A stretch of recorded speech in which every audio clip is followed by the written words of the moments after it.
Okay.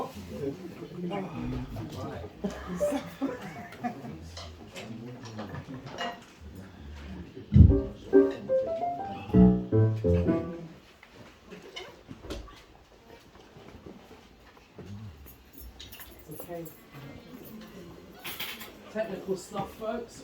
One set, please. There we go.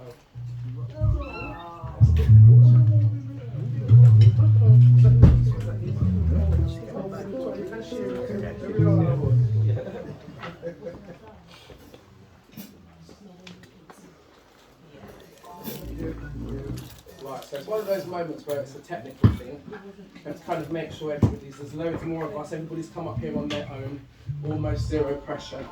But of course, when there are like 5 of you, it takes a little bit more manoeuvring. And this isn't the NEC, so we kind of move as we move. Good afternoon, everybody. Hi. A little bit more treble, darling. My voice sounds even deeper than normal. Right, so this is the family band. And I named them with like no consultation at all, okay? Ola said, we need a name for the band. And normally it takes me about 6 months to think of a name for anything that I am part of. But I was in a bit of a, so I was like, well, you know, I picked them all by hand. I know them all. I've worked with them all before and I love them all like cook food. So I thought like family, because family is sometimes they fall out, they fall in. But they tend to stay together, they tend to stay bound together. And like I said, I handpicked them for this gig. Like, who wants to come and do a little thing with me at Grosvenor Studios? And I'm hoping that we kind of stay together and make it a regular thing. But if not, I know I'll definitely work with all of them. So I'm going to introduce them now, because it just seems politic to do. So on keyboards, we have Mr. John Morris. Thank you, thank you, thank you. Fun fact about Mr. John Morris, he's actually 82 years old, but he walks around looking like he's about 35, which is quite annoying. Even younger. Yeah, I know. He runs like 25-kilometer things every day or something, and is a fitness freak, but is also a fantastic jazz pianist and is really, really good on the keyboard. So that's Mr. Morris over there. To the left of me, we have Mr. Andrew Hudson. Yes, indeed. Or Golden Eye, as they call him. If you get a chance, go up close. His eyes actually are golden. And he is my personal favourite, bestest drummer in the entire world. Like, whenever he plays, he makes my feet dance and my soul go like this. So yes. Now, this gentleman here, this is Mr. Clive Deviney. Right? He's on guitar. Clive is divine in that he's got almost like a photographic memory for music. So he's great to have in a studio space because he remembers everything. He knows all the chords. He can transpose like that. He's a brilliant... Where are we now? Where are we now? We're here. We're here. Yes, I'll be moving on from you shortly, but not before I've applauded you suitably. He's a fantastic guitarist. He's been playing since like the age of 6 or something, from Jamaica over to here, and he's very, very in demand, so I feel very lucky to have him here today. And last but definitely not least, you recognise this man because he was singing about 2 minutes ago. This is Mr. Tony T. I've known Tony T since my big daughter was very small and I lived in Kings Norton. But we didn't know that we knew each other until I moved to Handsworth. And this one here was in situ. And he was the first person to speak to me at my daughter's primary school, my older daughter's primary school. And we hit it off straight away. And we used to stand on the corner by Grove School for hours, chewing the fat, talking philosophy, talking music, all sorts of things. He's a fantastic musician and an absolutely brilliant bass player, so I'm very, very honoured to have him here today. Okay. And there's somebody who will be joining us, but she's not here at the moment. She's disappeared, but she'll be back in for the last tune. My name is Mabunje Harrison. All right. It's a bit of a mouthful. The first bit isn't great, but the Harrison's okay.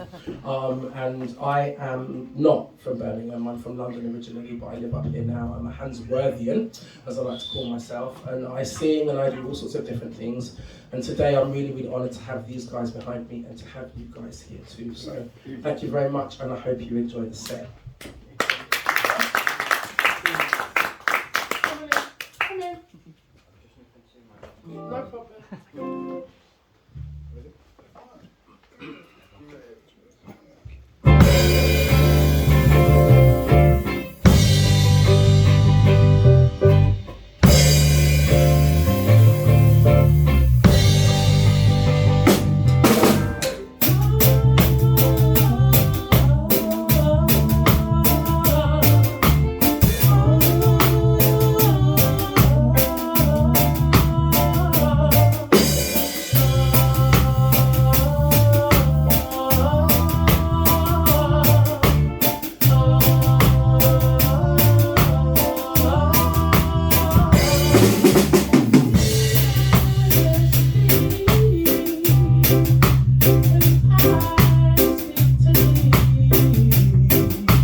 Thank you very much.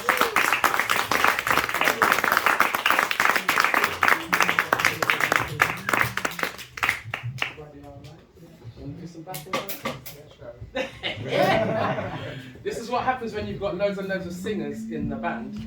Everybody want to do backing vocal? No. Okay, so when Ola asked me to do this, it started off as one thing and it changed to something else. It was supposed to be like a Windrush thing, so I picked a whole set of reggae music, and then it kind of swerved a bit and became a Commonwealth thing, and I was like, okay. I've already picked a set list, and anybody who knows me, I find it really hard to pick set lists. Like, how do you choose from all the songs that are possibly out there? And I'd already kind of chosen what I want. And I was like, it's cool, just do what you're doing, go with it. So that's what we've done. So this one is a classic, and the whole point, one of the things about Music Exposed is it's to encourage people to come into a space and take part in music. So if you know this song, and I can reckon there's at least 2, 4, 6, 8, not including the backing vocalists, who know this song. So I'd like to hear you, and this woman's covered her mouth immediately. No, not I. But over all of this, no one's really going to hear you apart from the lady next to you. And I know she's way too polite to go, oh my God, what's that noise? So please feel free to sing and join in. And the chorus is really, really, really simple. It's like one word. So, you know, everybody can join in on that one. Okay. Ready? You guys want to go outside, or are you okay? You want to go outside? You good? Cool. All right, then I'll give the children leeway to leave before I start singing. Okay, ready, gentlemen?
tiniest of Bob Marley. Yeah, I don't know. We've got the tiniest of Bob Marley medleys for you now. Hell yeah. One of my very favourites, which is quite I don't know, with the political stuff that's been happening recently, I'm not sure just how effective people power is, but I know that when this song was written, this is what it was about. It was about when politicians and people that consider themselves to be big men get chopped down, indeed. Oh no, my bad. Yeah, fair play. No, shame, got to set this one. Okay, which one do you want to do?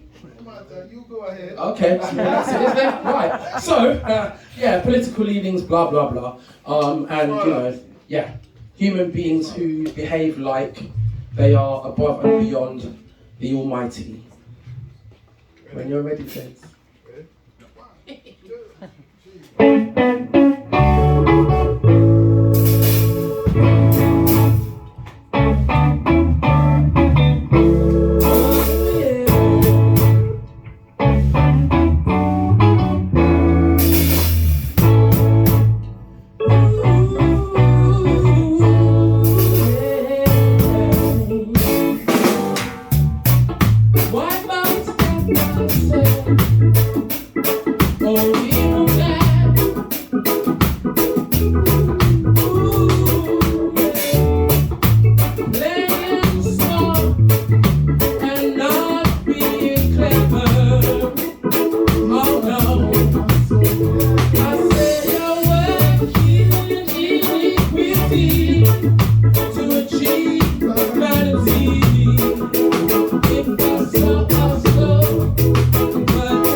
one of them was amazing.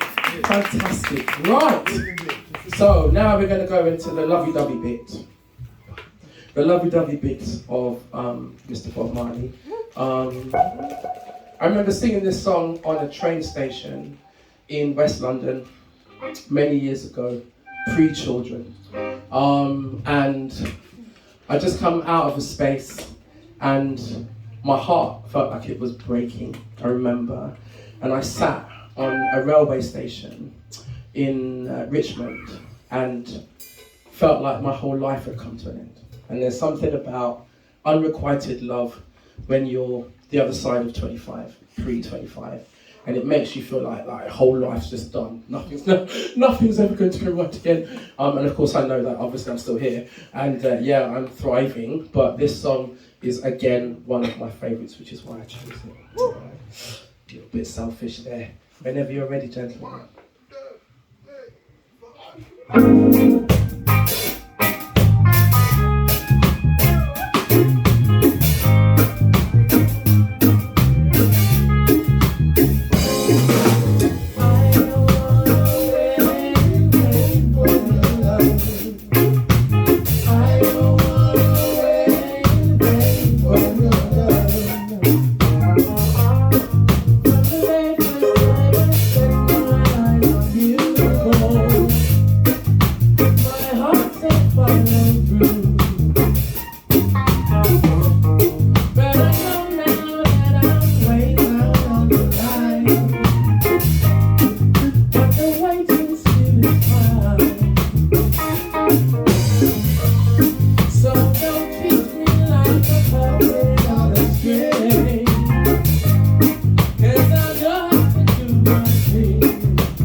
The person that recommended this song for me to sing it is not, she's actually away from the space.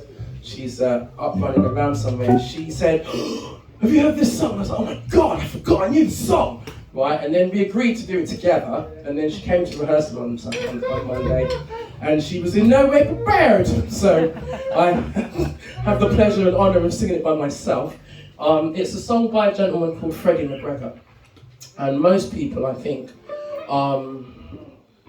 what happens all the time, we only know of a singer when we latch onto their music. There'll be a particular song, you're like, oh my God, who's that? And then you'll go and do some research. But some people, I think, tend to stick with just that one album. I know I'm that person. I will find a song that I love and discard the rest of the songs on the album. There's only one or two that I plug into and listen to all the time. And when she suggested this song, I went and listened to it. I was like, oh my God. Vocalist, this is an amazing song. Sing it with me. And like I said, she said yes, and then she came unprepared. So it's just me once singing it. It is what it is. But I hope you enjoy it. It's got really, really fantastic messages, this song. Just like a lot of reggae music does. It spreads light and happiness and good thoughts and behaving in a certain way that holds honor to yourself and whichever God you happen to worship, if you do. When you're ready, James.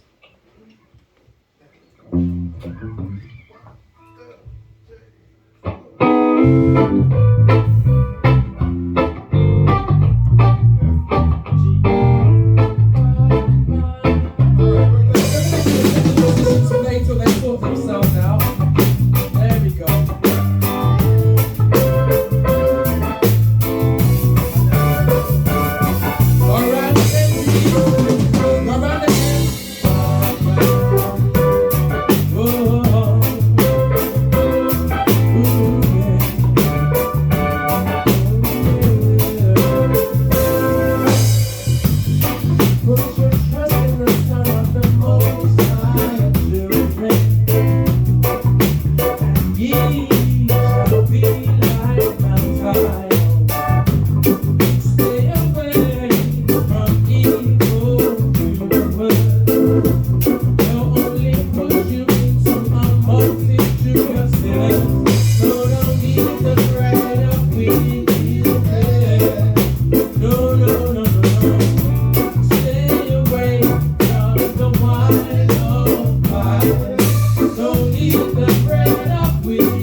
There's not mercy and truth for safety now.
This is the last one, middle. Patter. Patter. Oh, So, she's here now. She's here now. Yes, she's reappeared from wherever she went off She's to. here now. Okay, so anybody who's in this room, which is probably Steve, I think, who's probably been around long enough to know that Ola and I, we don't sing sing together as much as I would like us to. There's a couple of reasons for that. The fact that we are both great vocalists, and in demand, and it does kind of happen like that. I was saying outside that you kind of get to a point where you want your friends to come to your gigs, but they're all out gigging, and there's nothing you can do about that. And you try and cultivate new audiences. But I love singing with Ola, and we did this song with this gentleman here, Clive, and this gentleman here, Tony T. We took this to Symphony Hall. A few years ago, I was asked to do an Africa set at Symphony Hall. And I said yes immediately. Of course I'll do it. I'm a Nigerian, of course I'll do it. And then when I put the phone down, I was like, what am I going to do? I don't know what I'm going to do. And a few weeks later, after biting my fingernails like to here, I spoke to the gentleman who'd asked me to come in and do the set, and he said, do whatever you feel is Africa to you, right? And I listened to a lot of songs that were just impossible for me to reproduce. And then Ola Brown, because she is like, I don't know. She's this woman that's standing here, she's an amazing person, and she's going to hate me for doing this, and she's probably going to kick me in the teeth when I finish singing, but she's an amazing person. Anybody who knows her knows that she is very, very generous of spirit. She doesn't hold on to things and, that's a great song, I'm not going to tell anybody so I get to sing it myself. No, she's not like that. She's very, very generous, and she said, why don't you do this one? And I was like, And then I listened to it a bit more, and I was like, And there were two other, it was myself and another vocalist that went to Symphony Hall, and we kicked this one. I'm not going to lie, it was amazing. And when she came to rehearsal on Monday, and she wasn't prepared to do the song that we had originally prepared, yes, I've told them about that, she jumped in on this one, and I was like, yeah, okay, do this one, it's cool. So this is going to be our last song, and I hope you really enjoy it. You should know it, and this is one that everybody can join in, even if you don't know the words. It should get everybody's feet tapping and everybody's shoulders jumping up and down. All right?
hope you enjoy.